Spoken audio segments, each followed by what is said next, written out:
Welcome back to Politics and Profits. Well, many people believe that these are the most stressful times in our lifetime. Well, you consider the pandemic, you consider the election year, the fires, the hurricanes, all that together at one time. That's a lot going on. It makes things, well, impossible to predict. My next guest says that's exactly why you need to prepare. Join me this time, as he often does, from San Diego, is financial contributor to Politics and Profits, the money man, Dimitris Magemeneas. Dimitris, good to see you. Thank you, Rebel Rick. Always good to see you. Without my trademark green sunglasses today, because we just got done commemorating a very solemn occasion of 9/11 and all of the first responders and innocent lives, we lost way back when. It feels like not 19 years ago. Doesn't. And, I'm very cognizant of that as we face new challenges in these current times. We're going through wildfires here out west as well.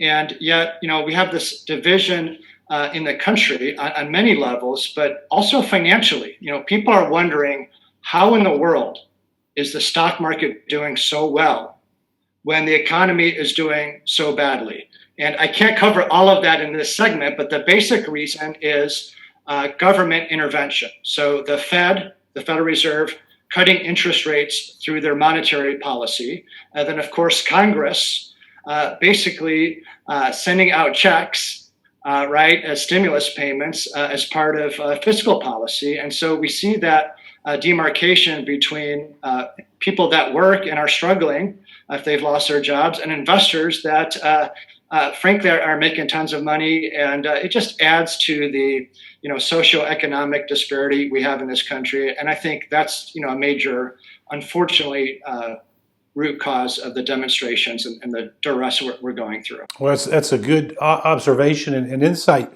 How does what does today's environment teach us about being prepared? Yeah, and again, I live in San Diego, and I've been through this wildfire drill before. And the reality is, when the wildfire comes to your neighborhood, it's too late to prepare. It's too late to pack up the cars. You have to do that in advance. So I've lived here since 1999. I think this is our fourth fire drill. And again, heavy heart for people impacted throughout the West Coast, not just California. And so my message for this segment is, it's impossible to predict. So it's important to prepare. Okay. And that just doesn't only go for our personal safety, but it also relates to our financial planning. Okay. So right now, investors need to prepare for the next time we have a huge stock market decline.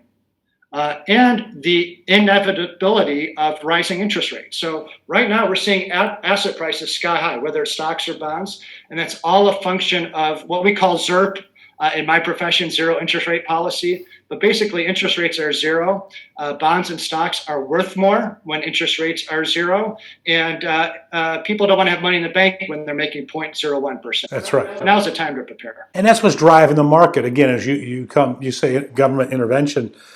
Let's talk about the upcoming election for a moment.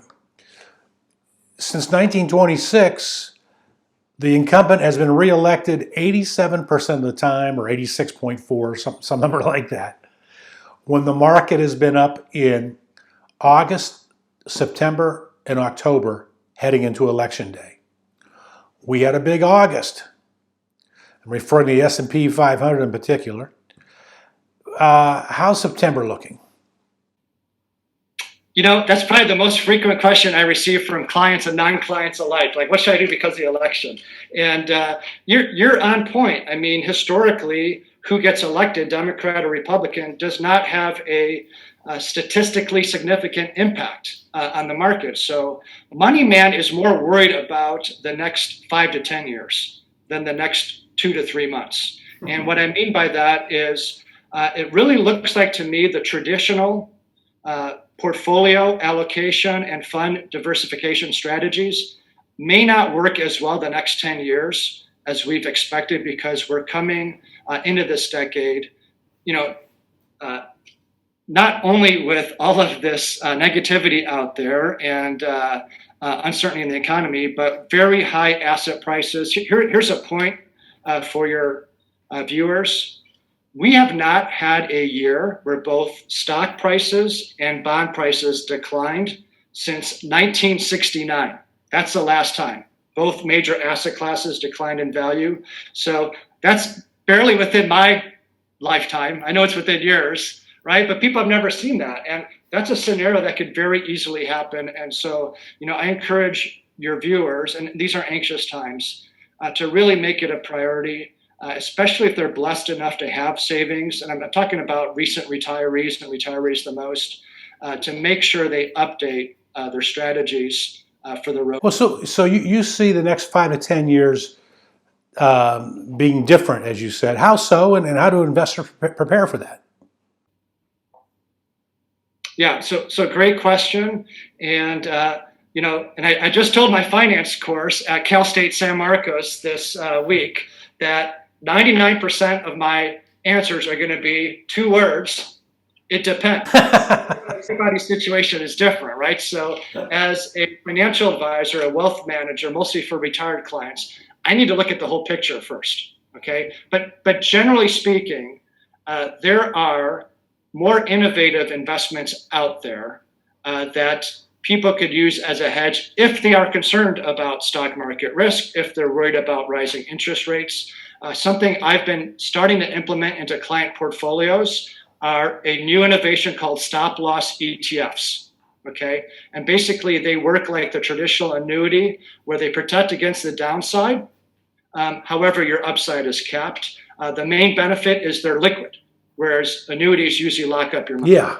And then the other space I'm looking at on the other side of the asset allocation model mix for bonds is when interest rates go up, bond prices go down, right, traditionally. So I'm looking at convertible bonds that can convert to equities in a rising rate environment and have a history of actually having positive returns when traditional bonds decline when rates rise. I know it's a lot of There's a lot there. I recommend your viewers talk to their own financial advisor. And we're down to less than 30 seconds. I don't know if it's fair of me to say this, but let me ask you. Try it in less than 30 seconds. You say the next 5 to 10 years, it depends in terms of what that investment outlook is. It depends upon what? Yeah, it depends whether you're retired or working. Okay. Right? So on your age, it depends on whether you have savings or not, right? It depends whether or not your job is secure, right? It depends your own personal risk tolerance. That's something we as professionals always actually were required to ask about and to document before we implement strategy. Okay, so Dimitris Magemeneas, it depends upon where one is in their life, their age, their savings, their job security situation. It makes sense. Money Man, we thank you for joining us, and we look forward to having you next time.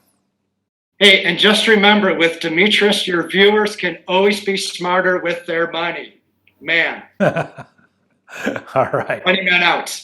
Broadcasting from the Liberatory CPA studios, back with more after this. Politics and Profits with Rick Amato is brought to you by Liberatory Accounting, the IRS problem solvers. To find out how Liberatory Accounting can help you, call 877-6-SOLVER. That's 877-6-SOLVER.